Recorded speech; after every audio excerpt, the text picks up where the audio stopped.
Hey guys, welcome. This is Jen Frost with Faith and Fabric, and welcome back to our latest edition of Free Motion Friday, where we practice our free motion skills along with scripture. So today we're going to be working on an existing quilt. This is our Advent Wreaths quilt, and it comes in three different layouts. You can make kind of like the wall hanging size, I call this one.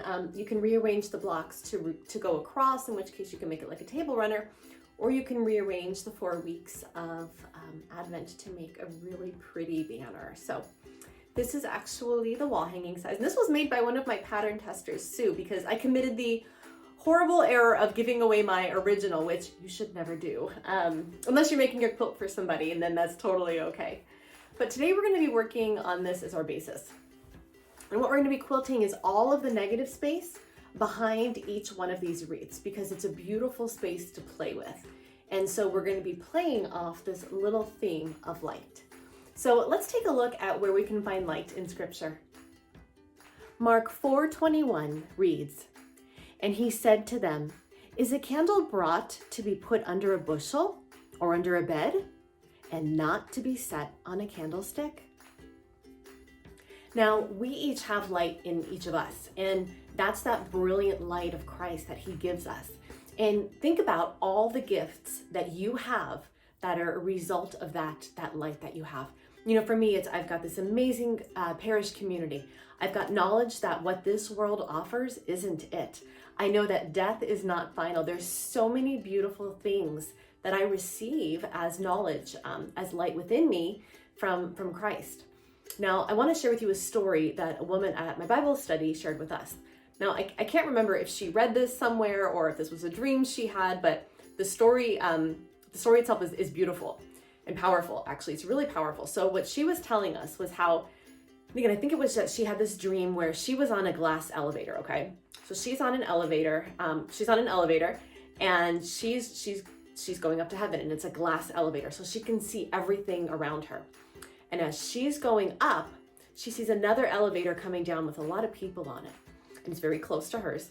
And as it passes hers, she can see that there's people that she knows in there, friends and family. And they're kind of looking at her like, how did you know what the answer was and not tell us? And she said for her, that was so convicting, that was her moment when she realized she needed to kind of do more open sharing of her faith. You know, not only just be that light, but share that light with other people.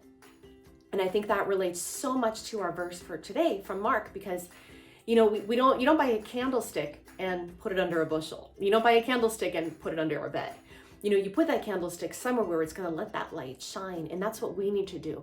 That's our job, is to let our light shine for others. And, you know, not just by being good and by doing good, but kind of sharing that why behind what we do.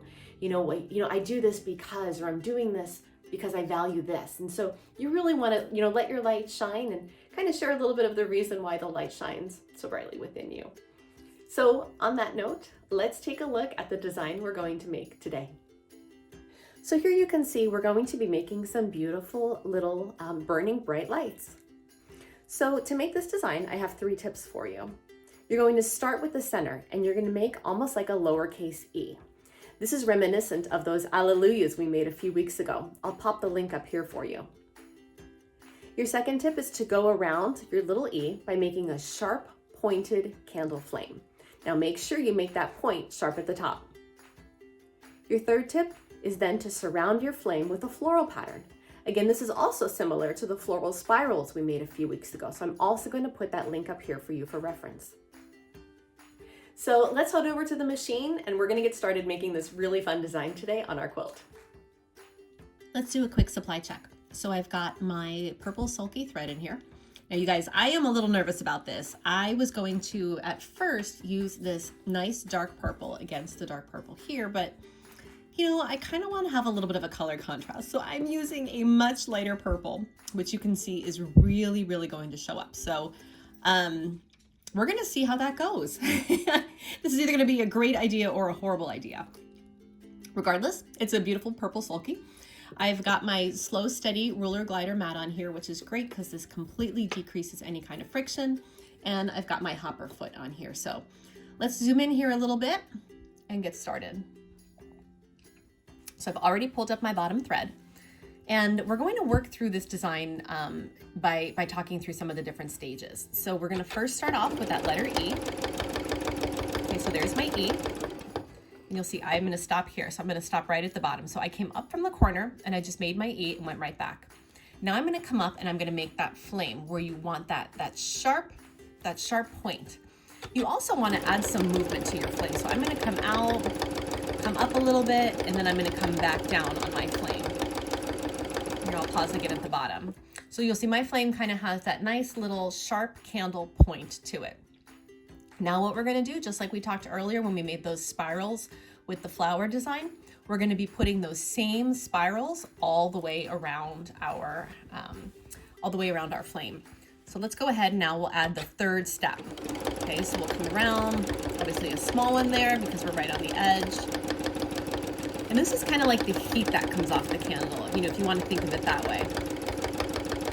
So I'm adding my heat, and then when you get to the bottom, you're going to actually back yourself right back out. So this is, again, just like when we did our spirals last time. You don't want to keep going around your design because you're going to end up hitting too many borders and you're going to get stuck in corners. I mean, not just this kind of corner, but, you know, if you were over here and with just designs, you know, if you keep going around, you're going to end up hitting another design. So you're almost going to make like a bat. So we're going to make our backwards bat here, and we're going to come right back out of that design. Keep adding those pretty little flower layers. And now we're going to start our next one. So now to start the next, you'll see I'm just going to come up. I'll put a nice little letter E. Make that flame. That one's not quite as pointy. I like the other one better. And we'll start making those flowers. Now you'll see here, this is why we really want to make our flowers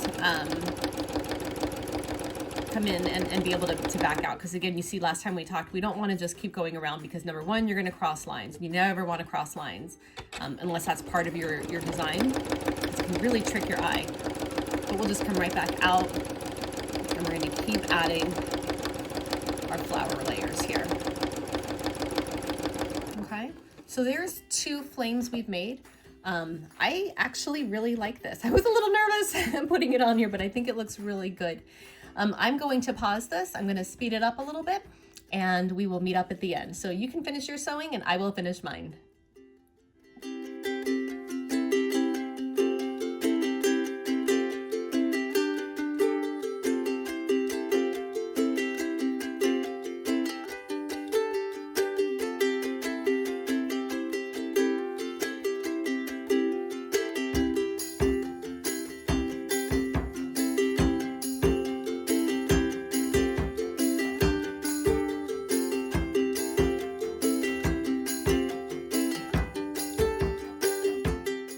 Guys ready to see the final product? So I actually went ahead and did a little bit of extra sewing, and I'm excited to show you what I did.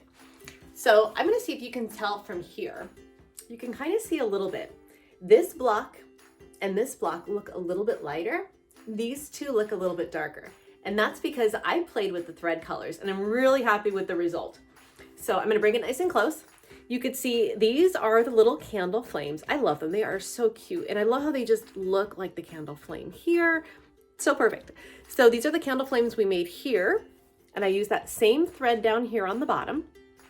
And then I went and I used a very, very dark purple. Now you guys, this was so hard because the dark purple I used was the same color as the background fabric. I don't recommend that because I couldn't see what I was doing very well. So you'll see, I'll hold it sideways. You can kind of see a little bit more in the light. You can see the pattern here, but it's very hard to quilt this. So I would recommend if you're going to try something like this, maybe go like a touch darker than your fabric, a touch lighter than your fabric, just to make it stand out a little bit more for when you're quilting because it's very hard to see.